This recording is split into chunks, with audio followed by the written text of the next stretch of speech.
Hello guys, most welcome. हम कर रहे हैं कॉस्ट अकाउंटिंग। लास्ट लेक्चर में हमने चैप्टर स्टार्ट किया था ओवरहेड कॉस्ट कंट्रोल। इसके अंदर मैंने बताया था आपको लास्ट लेक्चर के अंदर, इस चैप्टर के फर्स्ट लेक्चर के अंदर, फर्स्ट पार्ट के अंदर, कि हम ओवरहेड का क्लासिफिकेशन समझेंगे, एलोकेशन एंड अपोर्शनमेंट समझेंगे और एब्जॉर्प्शन समझेंगे। उसके बाद मैंने क्लासिफिकेशन को स्टार्ट किया था। पहले बताया था कि ओवरहेड क्या होते हैं, जैसे इनडायरेक्ट मटेरियल, इनडायरेक्ट लेबर और इनडायरेक्ट एक्सपेंस को जोड़ते हैं तो उनको हम ओवरहेड बोलते हैं। इसमें डायरेक्ट मटेरियल, डायरेक्ट लेबर और डायरेक्ट ओवरहेड शामिल नहीं है। तो इनडायरेक्ट मटेरियल, इनडायरेक्ट लेबर और इनडायरेक्ट एक्सपेंसेस है वो ओवरहेड है, ऐसा मैंने आपको बताया था और डिटेल में थोड़ा एग्जांपल लेके भी समझाया था। उसके बाद हम क्लासिफिकेशन ऑफ ओवरहेड की तरफ आए थे, जिसमें अकॉर्डिंग टू फंक्शन 4 क्लासिफिकेशन है, अकॉर्डिंग टू वेरिएबिलिटी 3 है, according to controllability and according to normalcy 2 है। इसके अंदर मैंने बताया था, ये तो केवल याद ही रखना आपको नॉर्मली, इसमें कोई इतना है नहीं, थ्योरी सी है थोड़ी सी। लेकिन अकॉर्डिंग टू जो फंक्शंस है उसमें 4 थे, factory overhead, office overhead, selling and distribution. तो ये मैं आपको करवा चुका हूँ, इनके मैंने डिटेल में नाम बताए हैं। आज के लेक्चर के अंदर हम अकॉर्डिंग टू वेरिएबिलिटी करेंगे, जिसमें फिक्स ओवरहेड, वेरिएबल ओवरहेड और सेमी वेरिएबल ओवरहेड क्या होते हैं इसको डिटेल में हम समझेंगे। ये थ्योरेटिकल पार्ट है, तो थोड़ा जो मैंने बताया था उतना ही याद रखना है। उसके बाद क्लासिफिकेशन ऑफ ओवरहेड हमारा कंप्लीट हो जाएगा। तो आप समझ गए होंगे आज के लेक्चर में हम क्या करने वाले हैं। तो अकॉर्डिंग टू फंक्शंस जो है, फैक्ट्री ओवरहेड कौन से होते हैं तो मैंने लिखाया था। उसके बाद तो ऑफिस ओवरहेड कौन से होते हैं, सेलिंग कौन से होते हैं एंड डिस्ट्रीब्यूशन ओवरहेड कौन से होते हैं, अकॉर्डिंग टू फंक्शन हमने किया था। अभी तक जो बताया ये प्रीवियस लेक्चर में कर चुके हैं। आज के लेक्चर के अंदर हम सेकंड अकॉर्डिंग टू वेरिएबिलिटी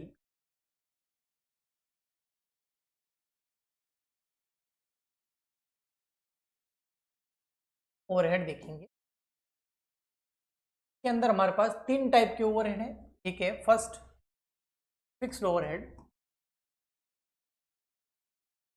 अब मैं यहाँ पर थ्योरी नहीं लिखाने वाला हूँ, मैं आपको एक्सप्लेन करने वाला हूँ कि फिक्स ओवरहेड क्या होते हैं। हिंदी में इसको स्थायी ऊपरी व्यय बोला जाता है। फिक्स ओवरहेड का मतलब होता है ऐसे ओवरहेड, ऐसे एक्सपेंसेस जो इनडायरेक्ट है लेकिन वो फिक्स लगते हैं। इनडायरेक्ट का मीन यहाँ पर क्या है, इनडायरेक्ट का मीन ये है कि वो डायरेक्ट मैन्युफैक्चरिंग से रिलेटेड नहीं है, तभी वो ओवरहेड है। बट इनका नेचर क्या है, फिक्स है, मतलब ये पीरियड वाइज लगते हैं, ना कि प्रोडक्शन वाइज। पीरियडिकली फिक्स होते हैं, जैसे कि रेंट, फैक्ट्री रेंट, या फिर फैक्ट्री का आपने इंश्योरेंस करा दिया, या फिर आपने फैक्ट्री की जो बिल्डिंग है उसके ऊपर लगा दिया डेप्रीशिएशन। समझ में आया? तो ये जो एक्सपेंसेस होते हैं ना, ये पीरियड वाइज जो होते हैं फिक्स होते हैं, और प्रोडक्शन के बढ़ाने और प्रोडक्शन के कम करने से इन पे कोई ज्यादा फर्क नहीं पड़ता है। और एग्जांपल दे तो रिसर्च एक्सपेंसेस जो होते हैं, रिसर्च के ऊपर किए जाते हैं, या जो मैनेजर है उसकी सैलरी हो गई, अगर उसको फिक्स सैलरी हम दे रहे हैं, तो ये कुछ एग्जांपल्स हैं फिक्स ओवरहेड के। ये जो है पीरियड वाइज दिए जाते हैं। जैसे सबसे बेस्ट समझ सकते हैं हम फैक्ट्री का रेंट या फिर इंश्योरेंस जो है। अब फैक्ट्री का रेंट तो लगेगा ही लगेगा ना, आपको 1 ईयर का या 1 मंथ का फैक्ट्री का रेंट जो है वो 1 लाख रुपए देना है। अगर फैक्ट्री खुद की नहीं है, आपने फैक्ट्री जो है वो ले रखी है रेंट पर, तो 1 लाख रुपीज आपको लैंडलॉर्ड को देने ही देने हैं। अब आप चाहे फैक्ट्री के अंदर प्रोडक्शन करो तो भी देने हैं 1 लाख, अगर आप प्रोडक्शन ना करो तो भी देने हैं 1 लाख, आप प्रोडक्शन बहुत कम करो तो भी रेंट देना पड़ेगा, प्रोडक्शन ज्यादा करो तो भी रेंट देना पड़ेगा। समझ में आया? तो ये हो गए आपके फिक्स ओवरहेड, यानी कि जब आप प्रोडक्शन बढ़ाते हो या फिर प्रोडक्शन कम करते हो, चाहे प्रोडक्शन को करो आप इंक्रीज या प्रोडक्शन को करो आप डिक्रीज, दोनों ही केस में जो फिक्स्ड ओवरहेड होते हैं, ओवरहेड को मैं शॉर्ट में ओएच लिखता हूं, आपको बताइए, तो फिक्स ओवरहेड जो है वो क्या रहते हैं, वो फिक्स ही रहते हैं, उसमें चेंज नहीं होता। अब देखो, फॉर एग्जाम्पल के लिए मैं आपको यहाँ पर थोड़ा और आगे ले जाऊंगा, कंफ्यूज मत होना। कंफ्यूजन तब क्रिएट होगा अगर आप मेरी बातों को ध्यान से नहीं सुनोगे। तो अगर आप जो मैं बोल रहा हूँ उन शब्दों पे अगर आप कॉन्सेंट्रेट करोगे, तो जो मैं अब आगे समझाऊंगा वो आपको बहुत अच्छे से समझ में आएगा और फ्यूचर में कभी कोई प्रॉब्लम नहीं होगी। तो देखो, फॉर एग्जाम्पल के लिए मैं अगर एग्जाम्पल लूँ कि रेंट है, फैक्ट्री रेंट, ठीक है, अब ये जो फैक्ट्री रेंट है ये फॉर एग्जाम्पल के लिए हम ले लेते हैं 20,000 रुपीज पर मंथ है, 20,000 रुपए पर मंथ है। और उस फैक्ट्री की जो कैपेसिटी है, उस फैक्ट्री में जो कैपेसिटी है, मैन्युफैक्चरिंग कैपेसिटी, वो है कि ज्यादा से ज्यादा आप 1,000 प्रोडक्ट बना सकते हो, यूनिट्स बना सकते हो। कोई मशीन हो सकती है, कोई कंप्यूटर हो सकता है, कोई लैपटॉप हो सकता है, जो भी है। तो 20,000 रुपये आपको किराया देना महीने का, और वो जो जगह मिली है उसमें जो आपने सेटअप करा है, पूरा मशीनरी वगैरह लगाई है, उसकी वजह से आप मैक्सिमम पर मंथ है, ये कैपेसिटी पर मंथ है। 1,000 यूनिट यानी कि 1,000 लैपटॉप, 1,000 पेन, जो भी है वो आप पर मंथ बना सकते हो, मैक्सिमम कैपेसिटी। हाँ, इससे ज़्यादा बनाओगे तो फिर आपको दूसरी फैक्ट्री रेंट पे लेनी पड़ेगी और स्पेस आपको रेंट पे लेना पड़ेगा। लेकिन अगर मैक्सिमम यहां तक रहोगे तो आपका 20,000 रुपये किराया लगेगा और जगह आपको रेंट पे लेने की जरूरत नहीं और स्पेस की जरूरत नहीं पड़ेगी जी। ठीक, ये मैक्सिमम कैपेसिटी हो। अब समझना, अब अगर आप फॉर एग्जाम्पल के लिए आप प्रोडक्शन करते हो कितना, अब समझना ये बहुत इंपॉर्टेंट जो मैं बताने वाला हूं। अगर आप प्रोडक्शन करते हो 0 तो आपका रेंट कितना लगेगा, 20,000। अगर आप प्रोडक्शन करते हो 100 यूनिट बनाते हो पर मंथ तो भी रेंट कितना लगेगा, 20,000। अगर आप प्रोडक्शन करते हो 500 यूनिट का तो भी आपका रेंट कितना लगेगा, 20,000। अगर आप प्रोडक्शन करते हो 800 यूनिट तो भी रेंट कितना लगेगा, 20,000। आप प्रोडक्शन करते हो पूरा 1000 तो भी रेंट कितना लगेगा, 20,000 रुपये लगेगा रेंट। तो आप फैक्ट्री बंद करके घर पे चले जाओ तो भी लैंडलॉर्ड को तो 20,000 किराया देना ही पड़ेगा। आप जो है 100 यूनिट बनाओ क्योंकि डिमांड इतनी है मार्केट में तो भी 20,000 रेंट लगेगा। अगर आप पूरी 1000 यूनिट बना दोगे तो भी 20,000 रुपये लगेंगे। तो प्रोडक्शन के बढ़ाने से रेंट फिक्स ही है, प्रोडक्शन को कम करोगे तो भी रेंट फिक्स ही है, बट इस कैपेसिटी से ऊपर ले जाओगे अगर प्रोडक्शन तो वो इस रेंट में पॉसिबल। आप सोच रहे हो कि मैं 2000 यूनिट बना दूं या 1200 यूनिट बना दूं तो फिर आपका 20,000 रेंट नहीं, फिर रेंट ज्यादा लगेगा क्योंकि आपको फिर एक और नया स्पेस, एक और नई जगह आपको और रेंट पे लेनी पड़ेगी। है समझ में? ठीक। लेकिन इस मैक्सिमम कैपेसिटी के अंदर रहोगे तो फिर आपका रेंट जो है वो फिक्स रहेगा। तो ओवरऑल रेंट का अमाउंट आपको फिक्स दे रखा होगा, दिख रहा है, इसीलिए इसका नाम भी फिक्स ओवरहेड है क्योंकि ओवरऑल रेंट क्या है, फिक्स है। बट अब जो मैं समझाने वाला हूं वो समझना, उसमें कंफ्यूज मत होना। बट अगर इसी रेंट को मैं पर, ये तो ओवरऑल है, ओवरऑल, बट अगर इसी रेंट को मैं पर यूनिट निकालना चाहूं तो रेंट पर यूनिट, तो यहां पर 20,000 में 0 का डिवाइड करेंगे तो 0 ही आएगा रेंट पर यूनिट, है ना, या मतलब 20,000 ही आएगा। तो इसका तो होगा नहीं, इसको छोड़ दीजिए। यहां देखिए कि रेंट जो है वो पर यूनिट कितना लग रहा है, तो 20,000 रुपये टोटल रेंट के लग रहे हैं और यूनिट हम बना रहे हैं 100, तो यहाँ पर कितना हो जाएगा पर यूनिट, 200 रुपये। तो यहाँ पर रेंट पर यूनिट 200 रुपये लग रहा है। यहाँ पर देखो सर 20,000 डिवाइड बाय 500, 2020 4, 40 रुपये, यहाँ 40 रुपीज़ पर यूनिट लग रहा है। तो देखो रेंट चेंज हो रहा है, जो फिक्स ओवरहेड है ना वो चेंज हो रहा है। सर आप तो बोल रहे थे फिक्स ओवरहेड जो है वो तो सेम रहता है, हाँ ओवरऑल सेम रहता है, टोटल खर्चा 20,000 ही लगेगा, चाहे प्रोडक्शन करो नहीं करो, कम करो ज्यादा करो, बट अगर उसको पर यूनिट के हिसाब से देखोगे तो वो चेंज होगा।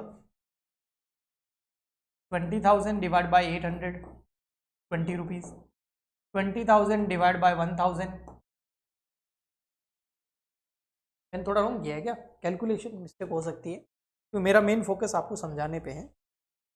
40 रुपीज़, 20,000 डिवाइड बाय 800, 25, सॉरी 25, और यहाँ हो जाएगा 20। तो आप देख रहे हो, विनोद देख रहा है, आप विनोद हो, ठीक है। तो देखिए ध्यान से, तो सर आप कौन हुए वो आप समझ जाओ खुद, पंचायत देख लेना। तो कहने का मतलब ये है कि ओवरऑल रेंट तो फिक्स ही रहता, लगने तो 20,000 रुपये ही है, लेकिन अगर इसी फिक्स ओवरहेड को ओवरऑल देखोगे तो फिक्स लगेगा क्योंकि मैक्सिमम 20,000 खर्चा है, इससे कम लग रहा ना ज़्यादा लग रहा। लेकिन अगर आप इसको यूनिट वाइज देखोगे ना तो चेंज हो जाएगा। अगर आप पूरा 100% कैपेसिटी यूज करते हो तो रेंट आपको पर यूनिट 20 रुपये पड़ रहा है, अगर आप कम करते हो तो रेंट देखो बढ़ता जा रहा है, बढ़ता जा रहा है। इसलिए क्या बोलते हैं, ज़्यादा प्रोडक्शन करो, ज़्यादा प्रोडक्शन करते हैं तो क्या होता है, आपकी कॉस्ट कम आती है। देखो ज़्यादा प्रोडक्शन करेंगे तो 20 रुपये में ही काम हो जाए। आया समझ में? तो हमको क्या समझ में आया, जो फिक्स ओवरहेड होते हैं वो ओवरऑल तो सेम रहते हैं, क्योंकि अमाउंट उतना ही लगना है, चाहे प्रोडक्शन करो ना करो, कम करो ज़्यादा करो, बट अगर उसको पर यूनिट देखोगे तो फिर वो चेंज होता है। आई होप आपको अच्छा लगा होगा, समझ में आया होगा। तो ये तो हो गया हमारा कौन सा, फिक्स ओवरहेड। अब आ जाता हूं मैं नेक्स्ट, वो आ जाता हूं वेरिएबल ओवरहेड पे। समझना, सेकंड नंबर, बड़ा मजा आएगा आपको। सेकंड हो गया हमारा variable overhead according to variability. इसका नाम हिंदी में है परिवर्तनशील, अब चेंज होगा, ठीक है। अब इसके एग्जाम्पल बताओ ना सर, वेरिएबल ओवरहेड के भी तो कुछ एग्जाम्पल होंगे, बहुत एग्जाम्पल होंगे। होगा ये इनडायरेक्ट, जैसे फ्यूल एंड पावर, मशीनें जो चलाते हो ना उसमें लगने वाला फ्यूल और पावर। इसके अलावा आप रॉयल्टी पे करनी पड़ती है अगर आपने लीज पे ले रखी है लैंड, या कुछ ज़मीन से निकालना, जैसे कोल वगैरह का कुछ काम कर रहे हो आप, पेट्रोल वगैरह का। इसके अलावा कैरिज हो गया, फ्रेट हो गया, पैकेजिंग हो गया,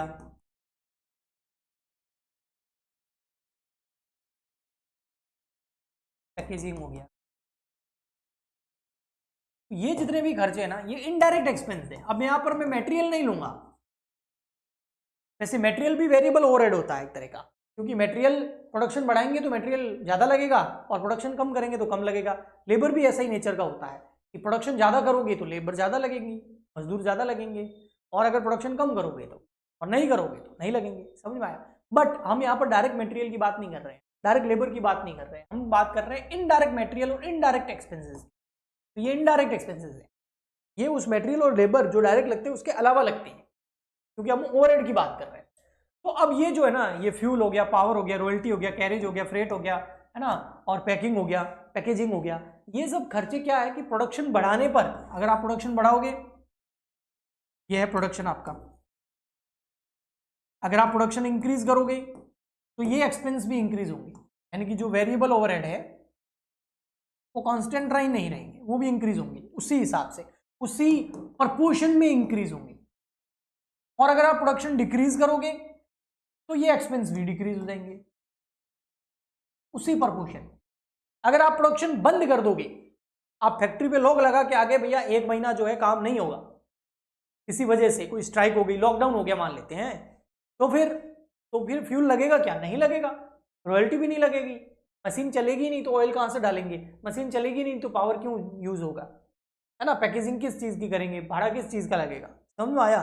तो प्रोडक्शन बढ़ाने पे बढ़ते हैं, प्रोडक्शन कम करने पर कम होते हैं, और प्रोडक्शन नहीं करने पर बिल्कुल जीरो हो जाते हैं। ओके, तो ये आपके हो गए प्रोडक्शन या वेरिएबल ओवरहेड। अब फॉर एग्जांपल के लिए मैं दे दूं, तो फ्यूल एंड पावर जो है वो रखता है 2 rupees per unit, for example के लिए ना 2 रुपए पर यूनिट लगता है। अब आप प्रोडक्शन कितना करते हो, देखो प्रोडक्शन आप 0 करो, ठीक है, प्रोडक्शन यहां लेता हूं, प्रोडक्शन 0 करो, या 100 यूनिट बना दो, 200 यूनिट बना दो, 500 बना दो, ठीक है। तो आपका जो वेरिएबल ओवरहेड है, वेरिएबल ओवरहेड जिसको मैं यहाँ पर फ्यूल एंड पावर मान रहा हूँ, वो 2 रुपए लगेगा। तो 0 प्रोडक्शन करोगे, 2 से मल्टीप्लाई करोगे तो 0। बट अगर आप 100 यूनिट बनाओगे तो 2 रुपए के हिसाब से कितने लगेंगे, 200 रुपए लगेंगे फ्यूल एंड पावर के। 2 रुपीज पर यूनिट पावर और फ्यूल का खर्चा आता है। 1 यूनिट बनाओगे तो 2 रुपए लगेंगे, 0 यूनिट बनाओगे तो 0 रुपीज लगेंगे, 100 यूनिट बनाओगे तो 200 रुपए लगेंगे, और 200 यूनिट बनाओगे तो 400 रुपए लगेंगे, और 500 यूनिट बनाओगे तो 1000 रुपए लगेंगे, 1000 रुपीज लगेगी। लेकिन आपने यहाँ चीज देखी, ये है पर यूनिट, ये पर यूनिट है, 2 rupees per unit, 2 rupees per unit, 2 rupees per unit, और ये ओवरऑल है, ओवरऑल ये सब ओवरऑल है। तो आप देखोगे ओवरऑल जो है ना वो चेंज हो रहा है, ओवरऑल चेंज हो रहे हैं, लेकिन यूनिट वाइज देखोगे तो 2 रुपए पर यूनिट सेम है, फिक्स है। तो यूनिट वाइज तो फिक्स है, ओवरऑल चेंज होते हैं, कौन से? Variable overhead. बट जो फिक्स ओवरहेड होते हैं वो क्या होते हैं? फिक्स ओवरहेड जो होते हैं वो ओवरऑल सेम होते हैं, यूनिट वाइज चेंज होते हैं। तो ऑपोजिट हो गया, ये पर यूनिट चेंज हो जाता है, fix overhead per unit change होता है, लेकिन variable overhead per unit same रहता है।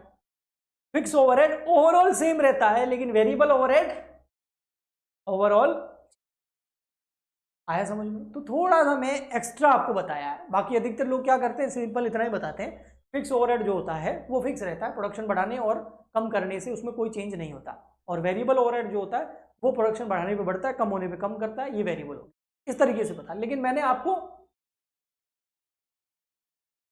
ठीक है, आई होप अब ज़्यादा कोई बोलने की ज़रूरत नहीं है, आप समझ गए होंगे कि किस लेवल तक मैं आपको ले गया हूँ। नेक्स्ट आता है third number and last and final है हमारा सेमी वेरिएबल ओवरहेड। अब ये सेमी वेरिएबल ओवरहेड क्या होते हैं? ये ऐसे ओवरहेड होते हैं जिसमें फिक्स्ड ओवरहेड और वेरिएबल ओवरहेड दोनों का मिक्स होता है। अब फॉर एग्जांपल के लिए आपको इस तरीके से डेटा दे रखा होगा, अगर मैं एग्जांपल लूं तो समझना। आपको दे रखा होगा एक, आप यूनिट बना रहे हो 100 यूनिट, ये प्रोडक्शन है आपका 100 यूनिट, और एक है आपका 500 यूनिट, ये यूनिट्स है 100 यूनिट्स और 500 यूनिट, इस तरीके के क्वेश्चन में दे रखा होगा। और आपको दे रखा होगा semi variable overhead, semi variable overhead 100 unit बनाते हैं तो सेमी वेरिएबल ओवरहेड लगते हैं 1200 रुपये, 1200 रुपये। और अगर वेरिएबल 500 यूनिट बनाते हैं तो ये सेमी वेरिएबल ओवरहेड जो है ये बढ़कर के हो जाते हैं 3000। इस तरीके से आपको क्वेश्चन में डेटा दे रखा हो। तो 100 यूनिट बनाते हैं तो 1200 रुपये लगते हैं, 500 यूनिट बनाते हैं तो 3000 रुपये लगते हैं, क्योंकि प्रोडक्शन बढ़ाने पर वेरिएबल ओवरहेड बढ़ते हैं। लेकिन इसमें ये सेमी वेरिएबल है, इसमें फिक्स भी है और वेरिएबल भी है। अब हमको क्या करना है, इसमें से फिक्स को अलग करना और वेरिएबल को अलग करना है, क्योंकि फिक्स हमको पता है ओवरऑल सेम रहता है और वेरिएबल जो है वो ओवरऑल चेंज हो जाता है, क्योंकि वेरिएबल है। तो हमको निकालना पड़ेगा, वो कैसे निकालेंगे? तो देखिए, हमें सबसे पहले निकालना है cost per unit of variable overhead. अब वो कैसे निकालते हैं? आप निकाल रहे हैं cost per unit of variable overhead, variable overhead की कॉस्ट पर यूनिट निकालनी है। कैसे? वो उसका फॉर्मूला है change in production, sorry, change in expense या overhead divide by change in production. ये फॉर्मूला आपको यूज करना पड़ेगा, इसके अलावा आप इसको चेंज अलग नहीं कर सकते। मतलब इसमें 1200 में फिक्स कितना और वेरिएबल कितना है, 3000 में फिक्स कितना और वेरिएबल कितना। तो चेंज इन ओवरहेड, ओवरहेड कितना चेंज हुआ? 1200 से 3000 हो गया, यानी कि 3000 माइनस 1200, तो चेंज आ जाएगा कि ओवरहेड कितना चेंज हुआ, खर्चा कितना चेंज हुआ। और यूनिट कितनी? 100 से 500 हो गई, तो यानी कि 500 माइनस 100। तो एक्सपेंस कितना चेंज हुआ है? 1200 से 3000 यानी कि 1800 रुपए। और यूनिट कितनी चेंज हुई है? 100 से 500 यानी कि 400। अब 1800 में डिवाइड कर दो 400 का, 1800 डिवाइड बाय 400, तो आ गया 4.5 रुपीज पर यूनिट। ये 4.5 रुपीज पर यूनिट क्या है? ये है वेरिएबल ओवरहेड। देखो मैंने वेरिएबल ओवरहेड निकाला, तो वेरिएबल ओवरहेड कितना लगता है? 4 रुपए और 5 पैसे। अब मैं अगर 100 यूनिट के हिसाब से देखूं तो वेरिएबल ओवरहेड कितना होगा? ओवरहेड 100 मल्टीप्लाई बाय 4.5, तो 100 मल्टीप्लाई बाय 4.5 करेंगे तो वेरिएबल ओवरहेड कितना लग रहा है? 450 रुपये। तो आपका फिक्स कितना हो जाएगा? फिक्स ओवरहेड कितना हो जाएगा? 100 यूनिट पर टोटल खर्चा लग कितना रहा है? 100 यूनिट पे टोटल खर्चा लग रहा है 1200 रुपये। तो 1200 में से वेरिएबल कितने हैं? 450। तो 1200 में से वेरिएबल है 450, तो फिक्स कितने हो गए? 750। इस तरीके से हम कर सकते हैं। आया समझ में? आई होप आपको अच्छे से समझ में आया होगा। प्लीज़ आप लोग थोड़ा सा ना सपोर्ट करिए, थोड़ा सा क्या, ज़्यादा से ज़्यादा सपोर्ट कीजिए, क्योंकि जितना ज़्यादा आप सपोर्ट करेंगे उतने ही हम आपके लिए लेक्चर्स लेके आते रहेंगे। सपोर्ट कैसे कर सकते हैं? सबसे पहले चैनल अगर सब्सक्राइब नहीं किया तो उसको सब्सक्राइब कर लीजिए अभी, ठीक है, और फिर लाइक कीजिए, कमेंट कीजिए, शेयर कीजिए इसने अपने फ्रेंड्स के साथ में, ताकि हर कोई हेल्प उठा सके इनसे। और अगर आप पेड कोर्सेज लेना चाहता है तो हमारे पेड कोर्सेज लेना चाहते हैं तो हमारी ऐप डाउनलोड कर लीजिए। ऐप का लिंक इस वीडियो के नीचे डिस्क्रिप्शन बॉक्स में मिल जाएगा। लेकिन एप्लीकेशन पे सारे कोर्सेज पेड हैं, वहाँ फी लगती है, लेकिन यूट्यूब पे आप फ्री में पढ़ सकते हैं। हम मिलते हैं नेक्स्ट लेक्चर में। आज के लिए इतना ही, तब तक के लिए गुड बाय।